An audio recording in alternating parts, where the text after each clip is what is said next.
helps a person evaluate the risk of any action starts developing at 18 and matures at 25. Now when we talk about punishment, Kabir Bedi has correctly said that any punishment should have a deterrence value. However, deterrence is 1/3 of a punishment. The other two are retribution and reformation. And I'm afraid every time we say, hang this man, kill that man, shoot this man, we are really allowing the retribution component to take over completely and ignoring the fact that there is a reformation component that has to be built in. If an adult tomorrow, a 30-year-old says in front of a judge in the adult court that, look here, I may be 30 years old, but my judgment and my thinking is that of a 15-year-old. So therefore, I should not be tried as an adult. Would you accept it? Would that be acceptable to us? Is it acceptable to us that a case in an adult court can go for 10 years and then it might result in a life imprisonment which will effectively prevent any juvenile from ever reforming and ever becoming a normal citizen? If we simply hang every juvenile, in the country. Many of the things that you say are correct. That doesn't change my basic argument, because what we're talking about here is the Juvenile Justice Act. And part of the act is that any juvenile will first be referred to the juvenile board for evaluation as to whether this teenager, 16-year-old, has the capacity to understand the consequences of his crime or not before he is prosecuted. Yes. And therefore that mechanism of safety has been inserted deliberately in there so that there are no miscarriages of justice in terms of who is tried and who is punished. I just want to make that clear. Because the Juvenile Justice Board is the intermediary in deciding whether this person has the judgment of an adult or not. And I submit that today's 16-year-olds are far wiser, far smarter, far more informed than the 20-year-olds of 20 years ago. Okay, we'll let you come in, sir, but we'll let Ira come in. I'm going to be taking an in-between view of this. I think you brought in some valid yes or points. a no. You can't be middle. No grey areas for today. Maybe. I do believe that at the moment, India is a very large country with many different kinds of people in many different kinds of social strata.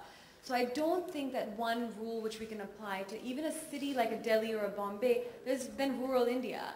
So if we apply a rule of 16 versus 18, this is for the entire country. We don't have laws which are state-wise or region-wise.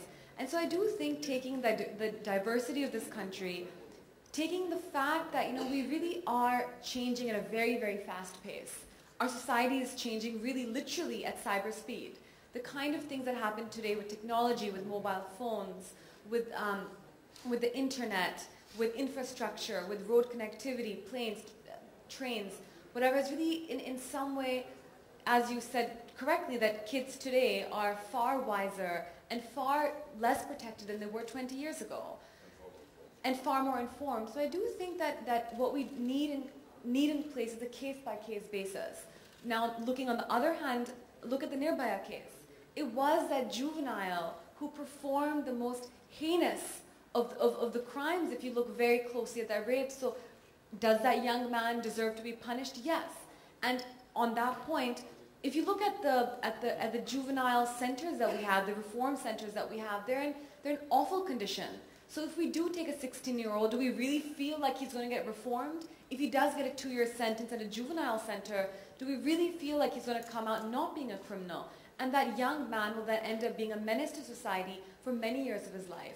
So I do think that what we perhaps need is a middle approach where there is a committee where people can decide whether this particular individual and the extent of the crime is committed can be either can be treated as an adult or a juvenile. That's what the Juvenile Justice Board does before it hands over a 16-year-old to the process of law. That's the purpose of the Juvenile Justice Board, which is part of the Act. And therefore I support the Act. Exactly. So I do think that if we can take an approach where, yes, at 16 there's no way that you can go to jail, that should be removed, but then there's something to say that maybe it could be a slightly more lenient punishment at 16 to 18. So I do think that we have to leave this up to our judicial system. I'm sure the judges will consider that. Exactly.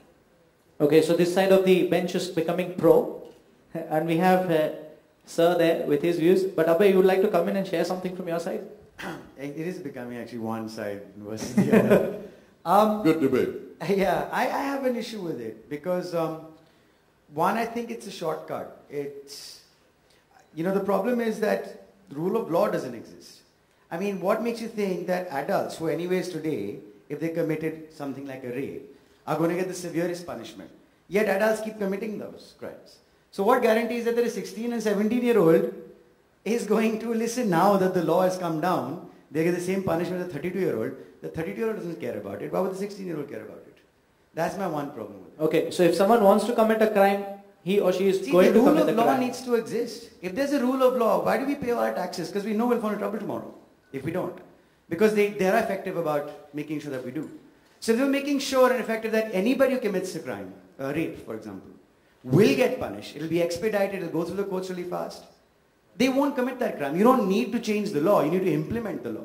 And I think it's a shortcut because what's dangerous is they might then what they need to do is train the police, sensitize them. They have so much work to do. The guy in the Nirbhaya case was, as a 10-year-old staying on the streets. There are a lot of kids like that out there. There are more rapists to come because the system has failed them. So I'm saying that reducing this law, let's not forget that there's a lot of reform, a lot of education that needs to be done, and the groundwork and infrastructure needs to be done. Otherwise, they're going to sit back and say, "Ab to humne law change kar diya," now they'll get scared. They're not going to get scared. It's not going to take care of the rapes. I don't know. I think a lot of people will be deterred once they realize the consequence of this. I mean, like that case on Gumrah where this boy uploaded a video of him and his girlfriend and ended up ruining the lives of the girl, himself, his family, his brothers, sisters, her family, etc. So people just think it's fun, it's okay. If you realize that, listen, this is a crime, and if you do that crime, you're going to suffer severe penalties, not just legally, but socially, and there are huge consequences to this.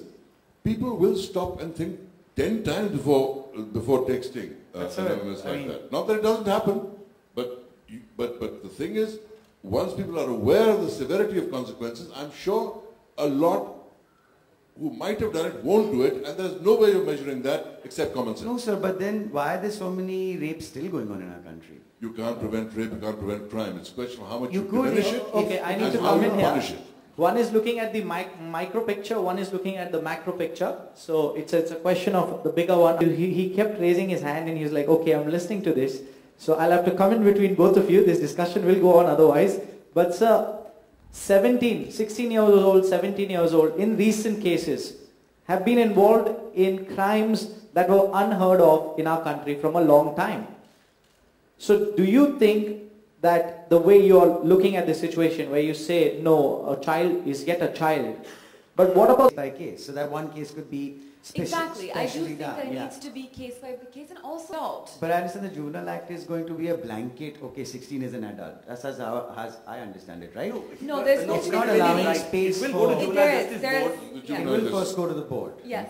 It goes first to the board, board. and the board decides whether this 16-year-old has the capacity to understand the consequence of his actions, what was its intent, what are the circumstances, and in those circumstances recommends whether he should be tried as an adult or not. But what happens in a case when, let's say, a 15-year-old girl and a 16-year-old boy are boyfriend and girlfriend and they decide to have sex, and then the father gets angry and then puts him up for rape, then what happens? Well, if you're 16, you the should girl is know... 15. No, you see, misuse That's of... the age when you wait. Misuse of the law is one thing. I mean, there are a lot of women claiming rape after having a relation under the new law. This is the same penalty that any 18-year-old faces. So, I'm saying there's no difference today between the 16 and 18-year-olds, given the way society has changed. Or maybe the board says that these two are... The thing is that just by changing this law, aren't they going to then be lax about sensitizing the police, training the police, perhaps getting some infrastructure in place? Because I think that's where the real work... That's a very important point that you raised earlier also, and there's another point that you raised just before that. which is the one about consensual. People aren't more vocal about reform and infrastructure as opposed to the law. For me, really, I keep saying, I think the law is a shortcut. It's an excuse not to, not to it is a shortcut, implement but in an that infrastructure. period, But then- you know, Then to add flame to the fire, what would you tell a person? A middle ground, like as they were mentioning, if they can take specific cases and treat them separately because of the nature of the crime, and I think you also in agreement with that. I think all of us are in agreement of, But not treat them as adults. but not treat them as adults. No, that I'm not for. So, Because I think, that, like I said, this boy who was in the Nirbhaya case, who was raped and grew up on the streets, you think there aren't 30, 40, 50, 60,000 more of him right now? You don't have to be in a jail to be raped and be hardened. Life will do that to you. Just because we have kids on the streets right now. And these could be possibly your future rapists. I'm not saying rape doesn't happen within higher societies. It does. And that's a different set of crime altogether. It's a different group of people altogether. So you've got to take it each and Yes, compartmentalize it.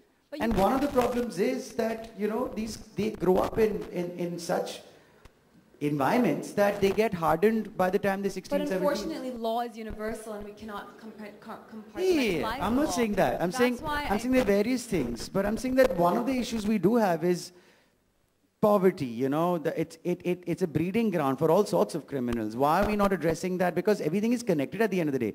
Just by saying okay, lower it from 18 to 16 isn't going to make it go away. That's my issue. My issue is that might be an excuse to not take care of everything else. That makes it Poverty, criminal. I mean, you know, It all boils down to rule of law. If it is implemented, even the adults will be too scared to commit those crimes, yeah? But it's not. We're not supported by rule of law. So then what's going to stop the young 16-year-old from being scared? Why would he be when we don't take our judicial system seriously, when cases can go on for 10, 20 years, when corruption is an all-time high? What's going to stop them? Just a little change in the law, but the law can be abused all the time. but the right laws to be on the book. And then the Q&A from the media. So I was let's just do taking a that break now. from the discussion on stage and opening up the house for Yeah. questions. Yeah, And, तुम लोग बैठो, Q&A, be patient, okay? okay, please. so we'll be passing the... and you know, in colleges, would that come under the purview? No, it's not been included in the juvenile justice. The amended. been No, it's included. been. Maneka Gandhi tried including it, but it failed to find a mark in the amended juvenile justice. For it as such. It's not, it's very messy, and that's one of my points that I would say too. It's like, yeah, how come that's not underneath it then, if that's the case? See, there's a very strong. किसी ने कुछ कहा, उसके बारे में आपके क्या उपाय है? यहाँ पे हम जस्टिस एक्ट की बात कर रहे हैं. उसका Yeah. इस पर क्या? Yeah, so let's keep the questions to today's... यही बात कर रहा हूँ. मैं क्या कह रहा हूँ? मैं कह रहा हूँ कि ये हादसा अभी हुआ है, कल कोई और करेगा, कोई और उसकी जगह ले लेगा. तो प्रॉब्लम सिर्फ एक जन की नहीं है, सिर्फ यही नहीं है कि अच्छा एक ही ये बंदा है, इतना बुरा है, अभी इसको पनिश करो. मैं भी चाहता हूँ कि उसको पनिशमेंट मिले और एक सिवियर पनिशमेंट मिले, लाइट नहीं. And for that I am for it. Like अच्छा ठीक है, you know, you have to take it case by case. अगर कुछ ज्यादा ही हीनस क्राइम है, प्लीज उसका पनिशमेंट भी उतनी ही होनी चाहिए. But you can't treat him as an adult. और कहाँ पे अपना सिस्टम कहाँ पे फेल हुआ इस लड़के को लेकर. जैसे हमने कहा कि अभी आज ये है, कल कोई और होगा. अगर आप सड़क पे, यू नो, आपका पूरा काम सड़क पे है, या